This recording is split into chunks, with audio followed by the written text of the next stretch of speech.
Hello there. We are underway in celebrating our first year anniversary. And if you don't already know about it, I'm hosting a raffle and giving away more than $2,000 worth in cash and prizes.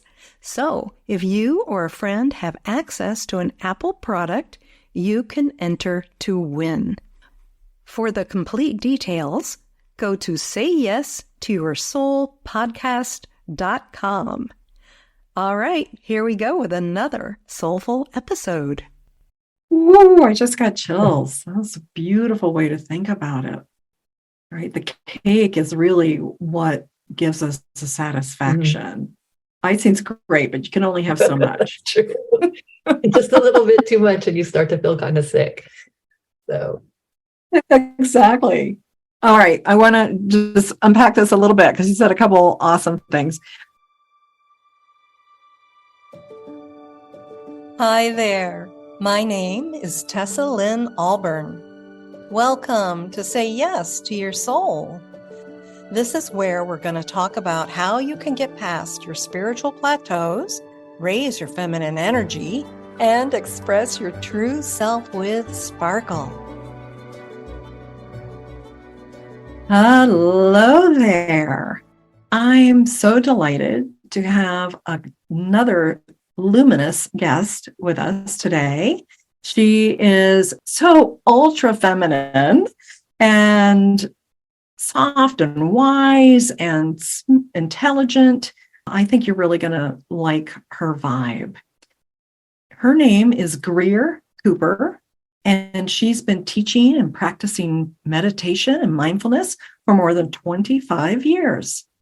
And her works appeared in a number of places: Thrive Global, Conscious Dancer, Education.com, and the Green Diva Mom.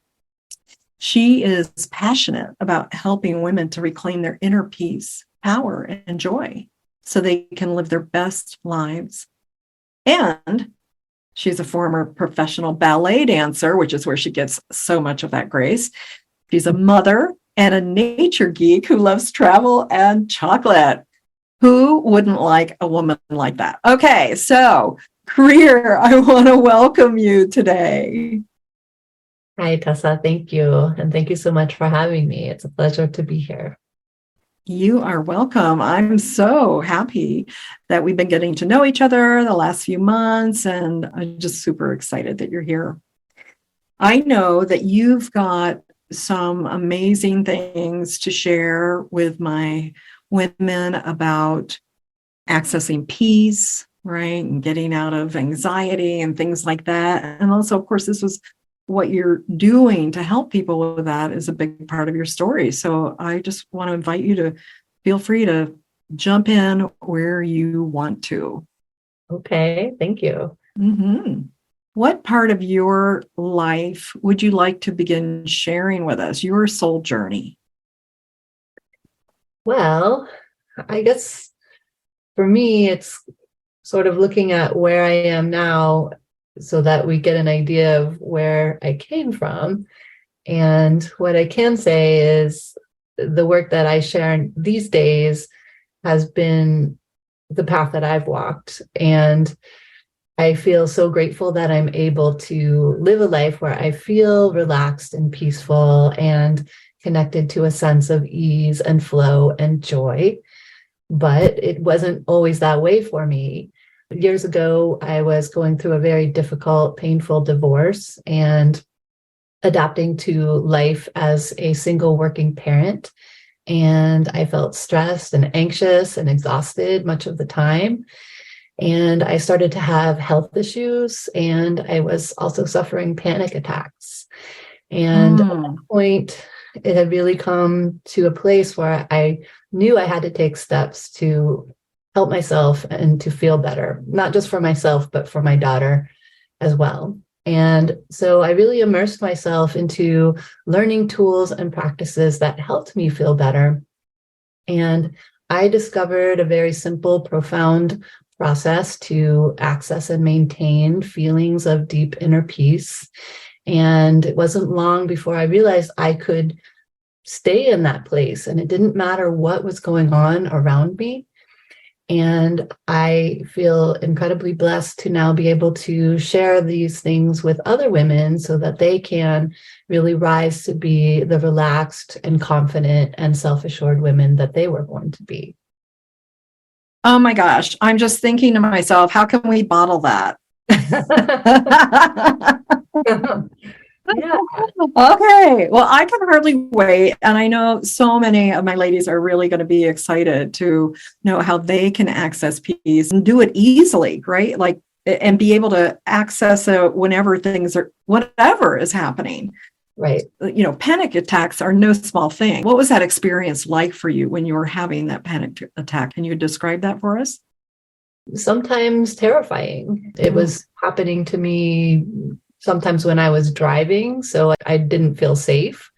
I sometimes had to pull over and, reset and wait until I felt well enough.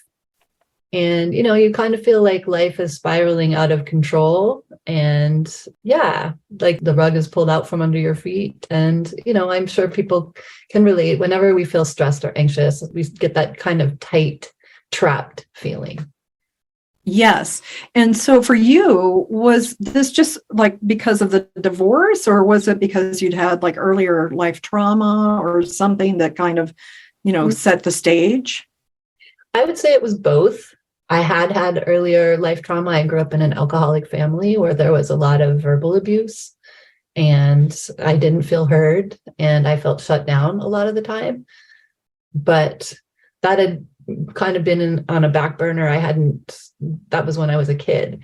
And so I think the stress and trauma that I went through during my time of my divorce kind of made some of that resurface. And then it prompted me to learn how to deal with it in a real way.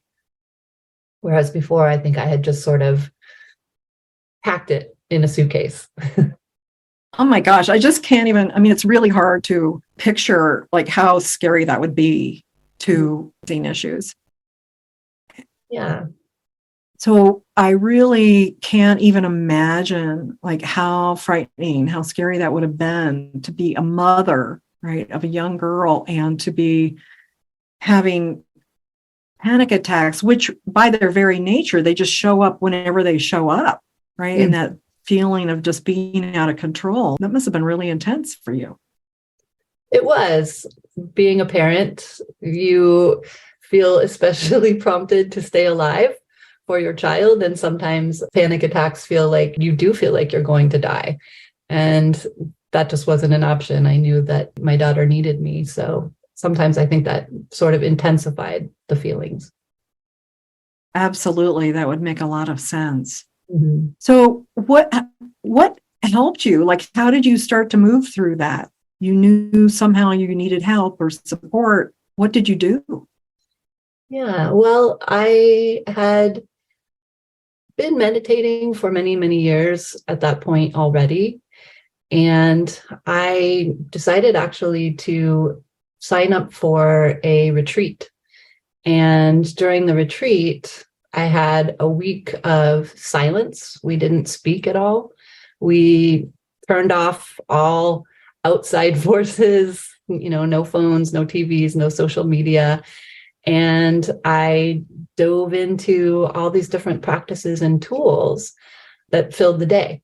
And it was one of the most profound, blissful experiences of my life. Going into it, I think the idea of staying silent for a whole week feels a little intimidating. I wasn't sure what that would be like or if I could even do it, but it made a profound difference and really deepened the experience. And so everything that I carried away from that retreat, I've been practicing and using and carrying with me ever since.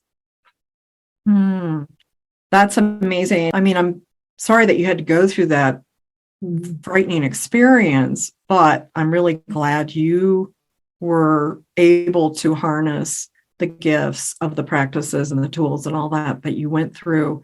And so I'd love to have you share with our audience here today a little bit more about creating that peace and how that can become like a powerful experience. Yeah. Well, I think one of the most important factors to consider is what's going on in our internal world, because oftentimes we inadvertently block ourselves from feeling peaceful.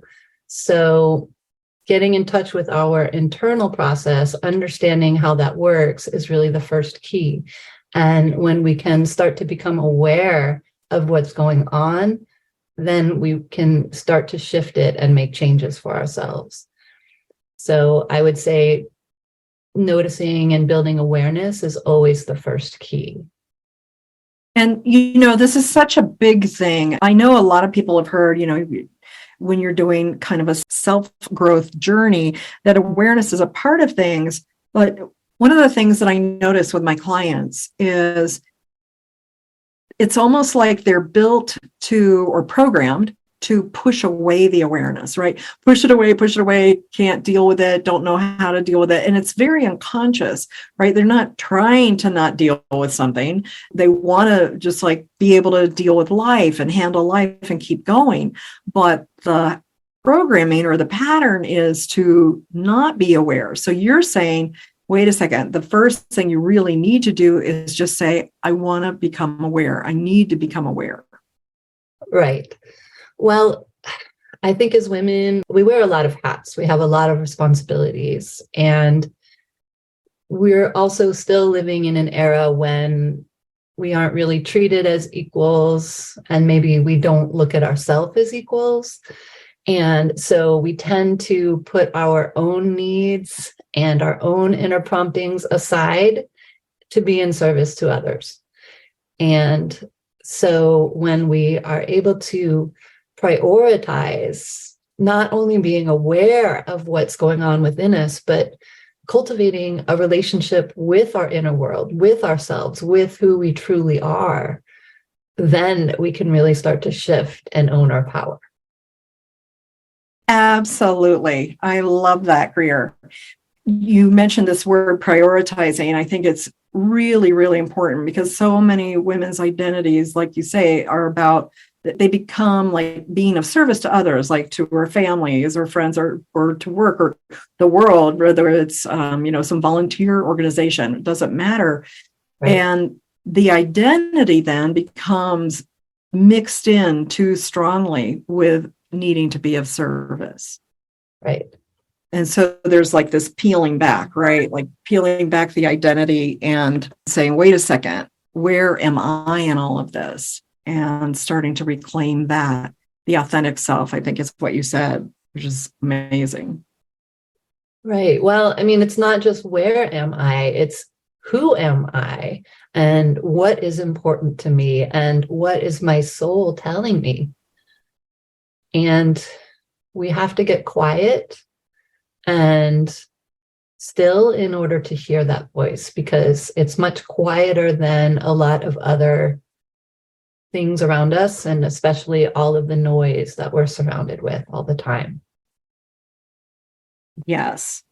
So do you want to share a little bit about some of the other ways that we block ourselves from feeling peaceful? I think that could be really helpful today. Sure. Another way that we block ourselves from feeling peaceful is really how we interact with the world around us. And that can be from something as simple as the kind of shows we watch, the things we read, what we listen to, the people that are in our lives. All these things have an effect on us. When you think about a song that you hear on the radio, and maybe it's a song you don't even really like all that much, but it gets stuck in your head, right? And you're singing it to yourself for days later. Yes, this is the prime illustration of the effect that the outside world can have on us. So I would say really safeguarding your inner peace is another big part of being able to maintain it.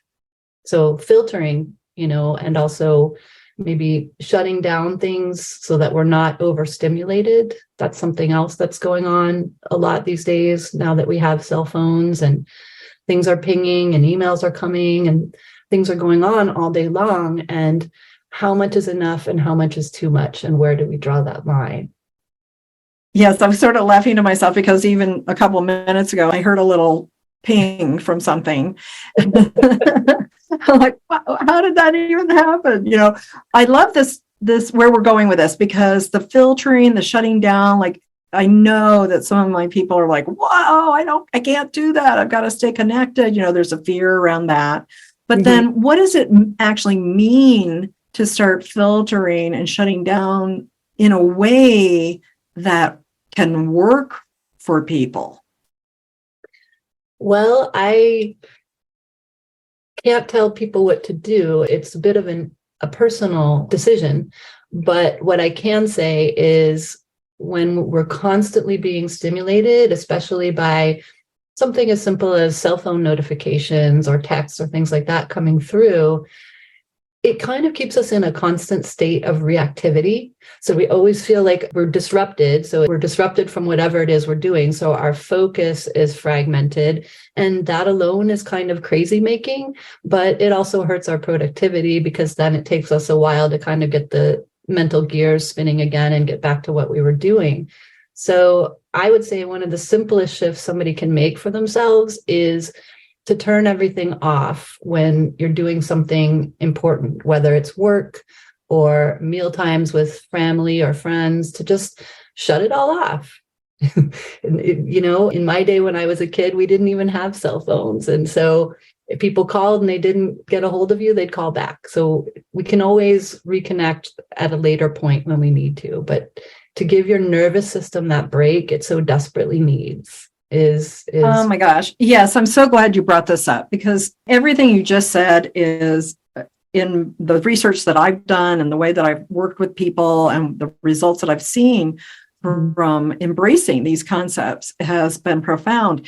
And we know now, science has proven that we actually lose brain cells when we are constantly interrupted. Mm-hmm. And even though it's just a little ping, there's also part of our brain that recognizes that as kind of an alert, right? Like be on guard or be hypervigilant, right? So, and then we go into that reactivity phase that you were speaking about, rather than responding from a place of centeredness, groundedness. And it's really hard when we're not in that place of groundedness and centeredness, like self-awareness, to actually even know what we need or want. And so often I find with so many people, they're not getting their needs met because they're out of touch with it, because everything else is taken over. Right. Yeah. So as you're working with people, like what can you share? I think it would be great to hear if you've got like a client story that you want to share with us around that, like what happened for that person. Sure. Well, one of my clients is a college student and obviously has a lot on her shoulders in any given day. Aside from the stresses of studying and passing exams and sort of creating a whole new life on campus with a new group of people and all of that, and then to have constant cell phone dings and pings and all of that, she found herself having difficulty sleeping. And it got especially acute during exam times. So we worked together and I gave her some of the tools that can help you reset your mind to calm within minutes. And she said one or two of them in particular really helped her to not only to fall asleep more easily, but to stay asleep, or occasionally if she did find herself awake in the middle of the night, she would just use one of them and she was able to fall back asleep. That's amazing. Yeah. I mean, you're talking about somebody who wants to fit in, they're going to school, they don't want to seem awkward. And somehow she was able to embrace those practices and incorporate them into her life in a way that really supported her. Yeah. Yeah. I mean, if we are not sleeping well, then we're definitely not operating at our highest level. Tell me about it, girl. I'm into a whole new phase now. I never knew. I never had issues sleeping. And now it's like, oh my gosh, maybe I'll check some of those out myself or just even do some of my own practices that I have. But that's another topic, the whole hormonal thing. All right. I'm sort of like wondering at what point, like you were using those tools, you'd gone to the silent retreat, you recognize the value of things and you were finding your way through it. Like, when did you start to really feel like you were in sync or really starting to hear the deeper messages of your soul? Wow. Well, I mean, it's funny. I would say that I'd heard it on and off throughout much of my life, but it was the exception rather than the norm. And so once I deepened my practices and went to this retreat, I would just say it started to build over time because I had had that profound experience of feeling what that felt like. And once you feel it, it's just such a blissful, tranquil state that you just want to stay there. And so you're willing to do whatever you need to do to help yourself remain connected to that place. So that was really what was guiding me to continue to deepen my practices. And I knew I had turned a corner. I had this one really interesting experience where something happened and it was a stressful something. I can't even remember what it was, but I was able to feel those feelings, but at the same time, to also feel the deep inner peace that resides at the core of me and you and everybody else. So I could feel that deep peace at my core, and I could feel the feelings, and I could see how those feelings were so surface. They felt like icing on the birthday cake rather than the cake. Inner peace is the cake, and our feelings are so transitory. They're the icing, if that makes sense. Ooh, I just got chills. That's a beautiful way to think about it. Right? The cake is really what gives us the satisfaction. Icing's great, but you can only have so much. True. Just a little bit too much and you start to feel kind of sick. So exactly. All right. I want to just unpack this a little bit because you said a couple awesome things, at least. One of the things that you touched on was this idea that you took these practices and tools and you did them over time.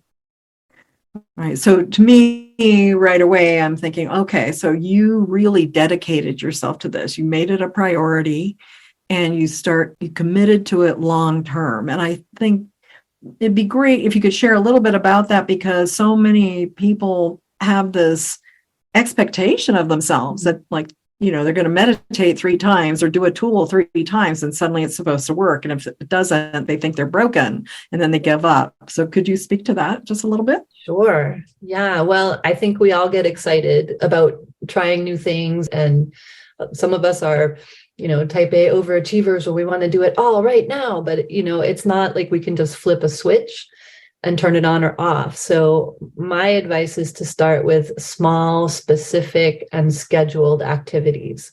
So that could be as simple as, wow, maybe I wake up in the morning and instead of turning on the news, I sit in silence for 3 minutes. Even 3 minutes can make a profound difference. And science has even told us that just like the cell phone pings kill brain cells, silence helps to regenerate and build new brain cells.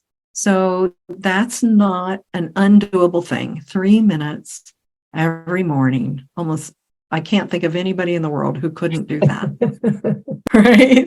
And I know, though, I can tell, like, there's already people thinking, oh, but that's not going to do anything. What's that going to do? I'm just going to be sitting there thinking my critical thoughts, or like, or they go to do it and they're like, oh my God, is the time up yet? Is it up yet? Is it up yet? Is it up yet? Right. No, I get it. Yeah. It's hard for some of us to think about sitting in silence even for a couple of minutes. I have friends who say, I can't meditate. I'm like, everybody can meditate. It's just the story that we tell ourselves that we can't. But what happens when we sit still and are silent is then it all kind of comes crashing in, and we are aware of what's going on internally. And we do realize, like, oh my God, my thoughts are completely out of control, or they're just, spinning in circles. And it's only when we sit still that we can start to become aware. So we're kind of circling back to what we talked about initially, which is that we build the awareness and we're building that relationship with ourselves. And over time, even though it might be a little bit difficult initially, it gets easier and easier and easier. And we'll start to build that awareness. Yes. All right. So I've just got a couple more questions for you. One is, I'd love to know for you how connecting with your soul and being able to hear your soul and have that peaceful connection of all that soul cake, how has that, like, one way that makes your life so much better? Well, I guess I would say one of the most profound ways that being in a soul-connected, peaceful place can influence your life is it will improve your relationships. Because when we are peaceful and centered, we are able to speak our truths more effectively, and we're able to speak them in a way so that they can be heard. Because if we're coming from a place of feeling unheard, if we're coming from a place of feeling angry or any of those things, then we're not going to be able to say things in a way that other people can hear them.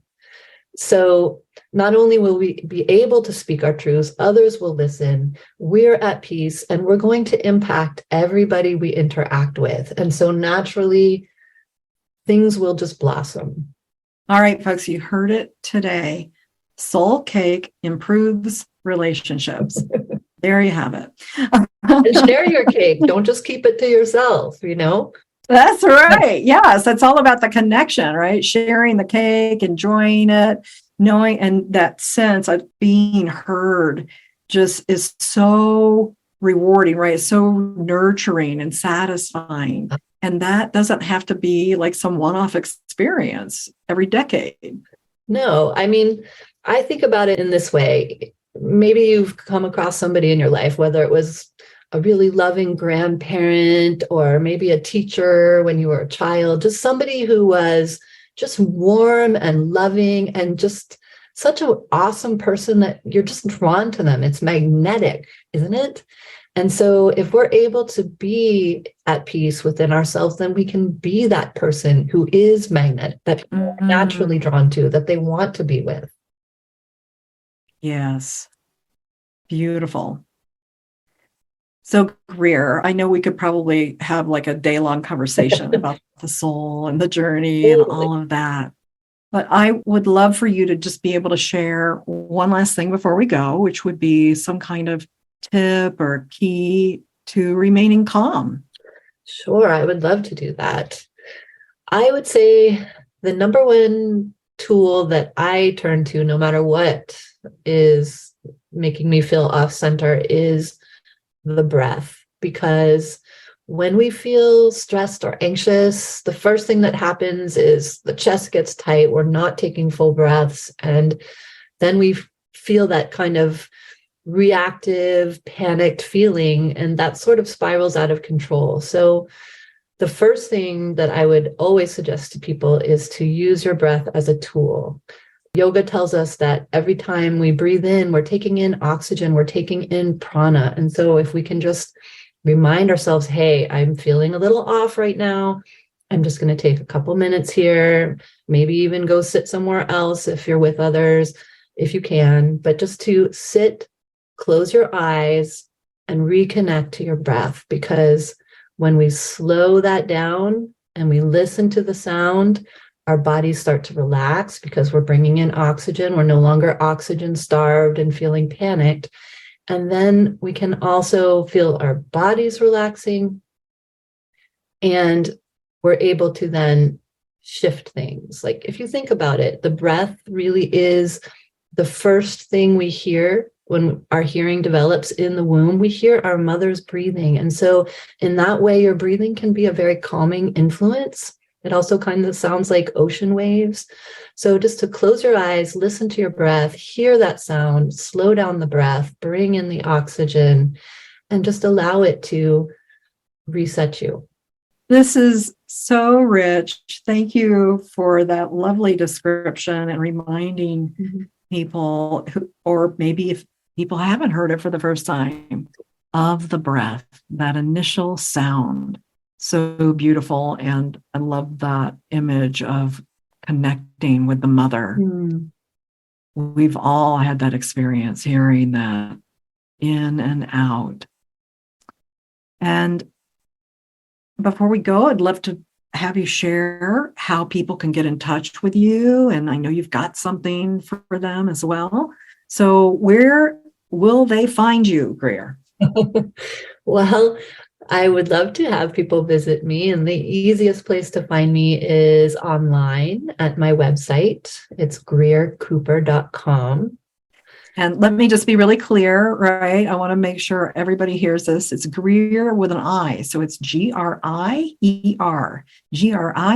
Cooper.com. And if you forget, all this information will be on the episode show notes. So you can always check there. But go to GrierCooper.com. And then where else can they find you? Like tell them about your Insta and your other things. Yeah, well, I am also on Facebook as Grier Cooper. So that's pretty straightforward. And I'm on Instagram. My handle is I am Grier. I am Grier. Fabulous. And tell them about your gift. Yeah. So the gift that I would love to share with you is called the 5 Minutes to Serenity Guide. And it offers a couple of the tools that I've been talking about to help you reset your mind to calm within minutes. They can be done anywhere, anytime. And I hope that you enjoy them and are able to put them to use and watch your life blossom. Grier, thank you so much for being here today. Thank you. It's just been really a pleasure. And I love this conversation. I know we have so much more to talk about. I'm going to have you back for sure. And audience, if you have anything specific you would like to ask Grier in the next podcast we do with her, please feel free to send that on over. I want to say thank you for being here, for listening to your deeper calling, right? So even if you're feeling like you're not in touch with your soul at the moment, you are here. You showed up for yourself and you're taking some moments to listen and receive. And I just invite you to start breathing. Breathe more every morning, breathing. And tune in with us the next time. Have a guest, or I will be talking with you solo. But I think today, as we sign off, I'm going to do something a little different. And I'm going to create some opportunity for you simply to breathe along with me as I chant us out with 3 ohms. Oh.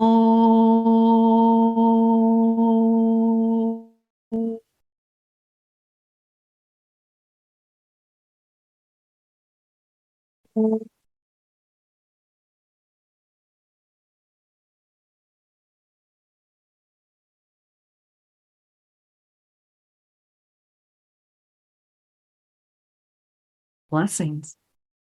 All right. Thank you for joining us for this week's delicious episode. Before you jump off, I wanted to remind you to get entered in the raffle this month because I'm giving away more than $2,000 worth of prizes in both private sessions and actual cash. What are those prizes, you ask? Well, one of them is a private 75-minute soul light healing session with me. And that can be healing on various levels. It might be releasing trauma or tuning up your body or your emotions or clearing things like past lives and karma that's been, energetic debris holding you back. This session can be very helpful and sometimes have dramatic results in relationships, money, and in your health. And we're going to do that together on Zoom, so it doesn't matter where you live. The second prize is a 60-minute coaching session with me, and that's also going to be on Zoom. So if you want support or clarity for your goals, like help with getting started with a project or just creating an action plan, that is going to be an amazing session. You'll be surprised at how much you come away with. The third prize is a personalized meditation that I will design especially for you. And of course, it's going to be yours to keep. So it's going to be fully personalized in terms of the content, and I will be speaking just to you so that you will be able to resonate with it and receive the maximum benefits that you want to create. Okay, now for the fun stuff, the cash. I have several cash prizes in various amounts. I've got several $50 prizes, $75 prizes, and $100 prizes. So you can see there are many opportunities to win here, and I just want to encourage you to be sure to play because you do need to play to win. All monetary prizes will be delivered through PayPal or Wise, and if you have a different currency, it'll be automatically converted for you. So as long as you have access to an Apple device, you can play. And all the instructions are available on our website at sayyesToYourSoulPodcast.com. That's sayyesToYourSoulPodcast.com. And if you need any support in completing your raffle entry, my team is ready to help you with that. You'll find their email on our webpage as well. So that's it. All the best to you, and may you say yes to your soul.